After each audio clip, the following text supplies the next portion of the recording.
Hi, this is Mike with Illinois Gun Pros. I'm here to give you a synopsis of the changes to the Firearm Concealed Carry Act and the FOID Act that were passed here in 2021, many of which will become effective January 1st, 2022. Right up front, I have to tell you, I'm not a lawyer. I cannot give legal advice, but I can give you a synopsis of the bill, and there will be a link in the description box where you can read the entire thing for yourself. Um, the bill was entitled HB 562. And that just says that it was a House bill. It started in the House, not in the Senate. And then when it was passed, it went into effect as Public Act 102-0237. It's hard to put lipstick on a pig. A lot of us are very upset about this law, but that being said, there's a couple things to know. Number one, the troopers, the state troopers that are responsible for enforcing this law at the Illinois State Police Firearms Services Bureau, those are good people. Um, they are not politicians, they're not bureaucrats, they're troopers, and they're very good people. And every interaction that I've ever had with them has been very positive. So please uh, understand that it's the politicians and their lawyers and their lobbyists for the anti-gun people that are responsible for the bad provisions of this law. That being said, there are some actual good things in this law, and I'm not trying to put lipstick on a pig, but you know what? If there's something that's good for us, then we'll just say that it's good. And the other thing I want to you understand that some of these things become effective January 1st of 2022, some become effective in 2023, and some in 2024, and that's just what the law says.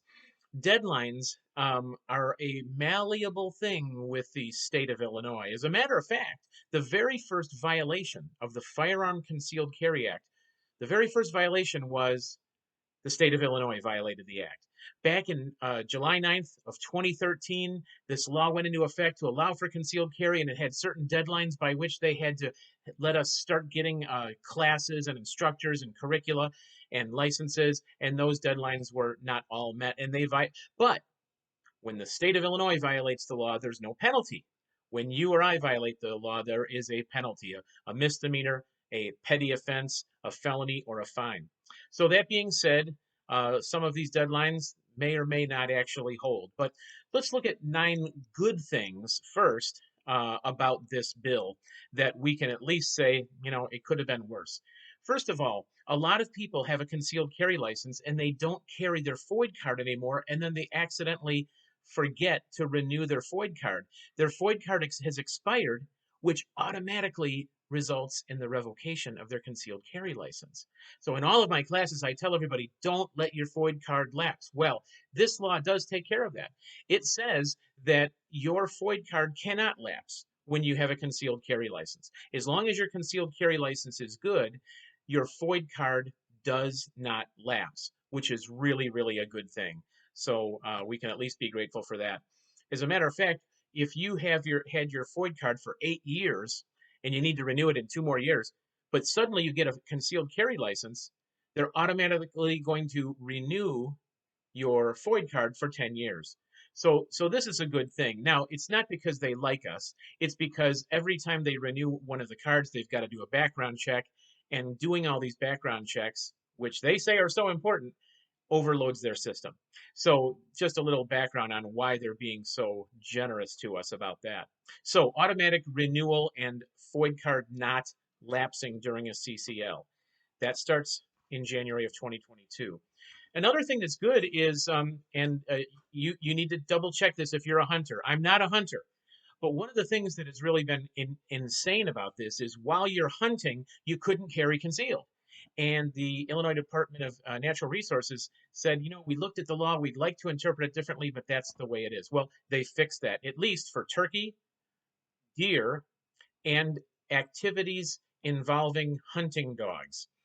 Also, if you have a special license to hunt from a vehicle or other conveyance, you can carry as long as you are abiding by the Concealed Carry Act. Again, that's for turkey, for deer, when you're dealing with running your hunting dogs, and if you're specially licensed for a vehicle. I'm not going to get into any more detail upon that. I want you to look that up for yourself if you're a hunter, because the hunting laws are really convoluted, as if everything else isn't.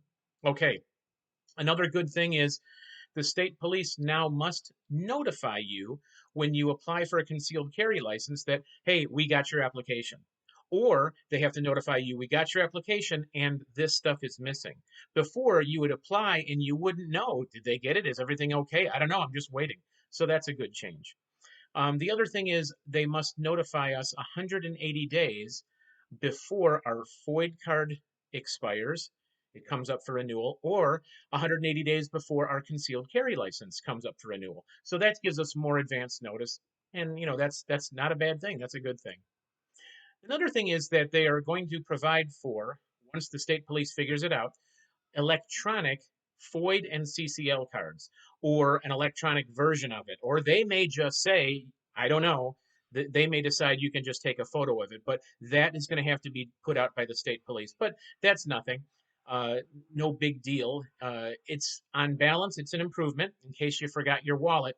And the other thing, it specifically says that if you show your electronic version with your mobile device, that does not give them permission to search the mobile device. So that gives us some protection there. So I'm actually happy about that one. Number 7, it creates a stolen gun database portal. So you'll be able to go online in the state police website, supposedly in July of 2024, before you buy a gun from somebody, you can look it up and see if that was a stolen gun. So if that gun has ever been reported stolen. So, that's going to be useful if you're buying guns from an individual. Uh, Another thing, number 8, a creation of a FOID review board. So if they take away your card or they don't issue you a card, now you have a bipartisan review board that you can appeal to, and you can also go to court and get a judge if you don't like their decision. So that's very convoluted. It takes many paragraphs of explaining, but that is on balance a very positive thing to have a review board for us, as opposed to just the director of state police, where you can appeal to him and good luck.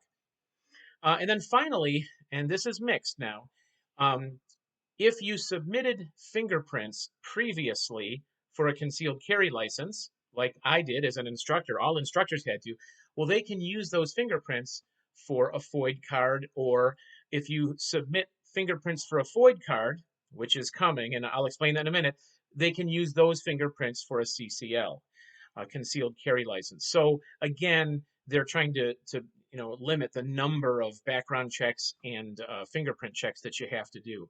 So those are some things that, on balance, are kind of good. Now, fingerprints, that's a dirty word for most of us because that smacks of just horrible privacy invasion. Beginning January 1st, 2023, you don't have to, but you may opt to submit fingerprints when you apply for your FOID card. And if you do, and then 4 years later you buy a gun, um, since you've submitted your fingerprints, then they will automatically renew your FOID card anytime they do a background check for another 10 years. So that's kind of the carrot, and then they hit you with the stick, which is pretty soon, perhaps their vision is, instead of you may submit fingerprints as a convenience, to you must submit fingerprints. But beginning January 2023, FOID card applicants may submit fingerprints. Um, Automatic renewal of a FOID card after they do the background check, that's not a bad thing, although it's predicated on you having fingerprints.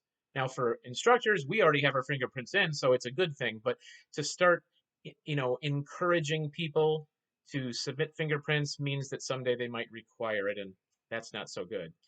And then the state police will look into using fingerprints submitted for other purposes to use it for your FOID or your CCL. I can't tell you how many people I've told during a concealed carry license class, hey, you can submit fingerprints if you want, and that will supposedly speed up your issuance. They're like, well, they've got my fingerprints. I've been fingerprinted for this or for that. And I'm like, no, you have to do it again.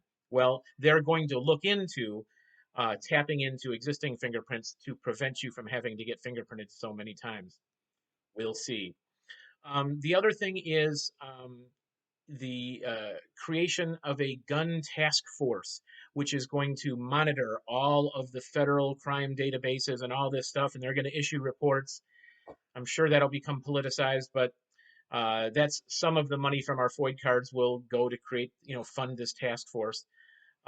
They're going to have also a state police task force that is funded and purposed with going out anytime a FOID card is revoked and the person doesn't turn their FOID card in right away, the state police, in cooperation with local police, will come and knock at the door and say, "Give us your guns and give us the FOID card." So there are a lot of people who their FOID card gets revoked and they just don't turn it in and they don't get rid of their guns. And oh well, what are you going to do? Well, now they will be coming for you. Um, the state police is going to figure out how to issue a single card that will be both a FOID card and a concealed carry card. I don't even know what I think about that because right now I don't have to carry my FOID card anyway. I just leave it at home. My concealed carry card takes care of all that. And another thing is you may opt out of snail mail for notifications from the state police and get email and text notifications in the future. I don't know if that's good or bad. It's what do you prefer? Do you want something in the mail or do you want an email or a text? Finally, the big provision here is transferring guns.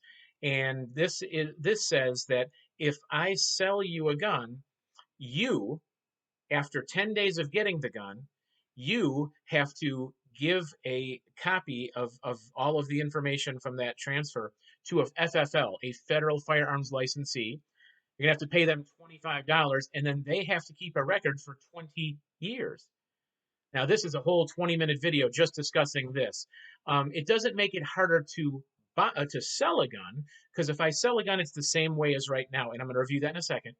But if I buy a gun, I have to kind of register that sale with a federal firearms licensee who is going to keep that record for 20 years. And for $25, they might not want to do it. And that's one of the problems is you're going to have to find an FFL who's willing to, for $25, take your papers and keep it for 20 years. Now, you don't have to keep a copy of the record for 10 years, but you do have to keep the name of the FFL. So if the cops come knocking on your door and said, "Hey, we found this gun. Is it yours? It was transferred to you." You have to be able to say, "Well, yes, when I bought it, I registered that purchase with that FFL. By the way, I sold it, and that's the guy that you want to go find. Where you found the dead body and the gun, and it's not mine." So anyway, the whole transferring of firearms is going to be a bit of a mess, and we're going to have to just see how that works out. Um, there's a lot of other miscellaneous provisions in this bill that aren't going to apply to 99% of them, so I didn't go into those. Please comment in the description box or in the comments below. The links will be in the description box. And don't shoot me, literally or figuratively. I'm just the messenger. I'm not saying this is a good law. I don't like the fingerprints. I don't like more burdens for transferring a firearm. It is what it is until we can get courts or elect better legislators to undo a lot of this. Finally, when you transfer a gun, going back to January 1st of 2014, people in my concealed carry classes are always amazed. I didn't know that. If you sell a gun to an Illinois resident, you've got to go to the state police website and take their FOID card that you're going to sell it to, punch it into the thing, and hit enter. And it will say if that FOID card is really good.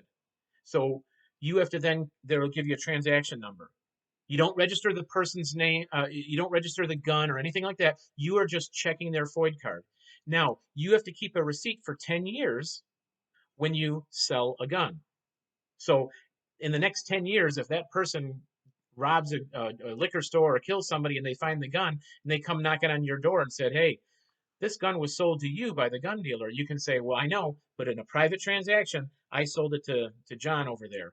And here's the proof." So it's got to have name and address of both of you, the gun, the serial number, and that transaction number. So you're covered. You can say, "I sold it to somebody and I verified that their FOID card was good." So it can't come back on you. That's been the law since January 1st of 2014. And that will continue to be the way that you do it as a seller for a couple more years. Then the state police may take that portal down where you can check the FOID card and make you go to an FFL and pay a $25 fee in addition to the buyer. But that's not in the law, but we'll have to just see. Anyway, IllinoisGunPros.com is the website. And if you're not seeing this on Facebook, my Facebook page is facebook.com/Illinois Concealed Carry Class. All right, until the next update, carry on.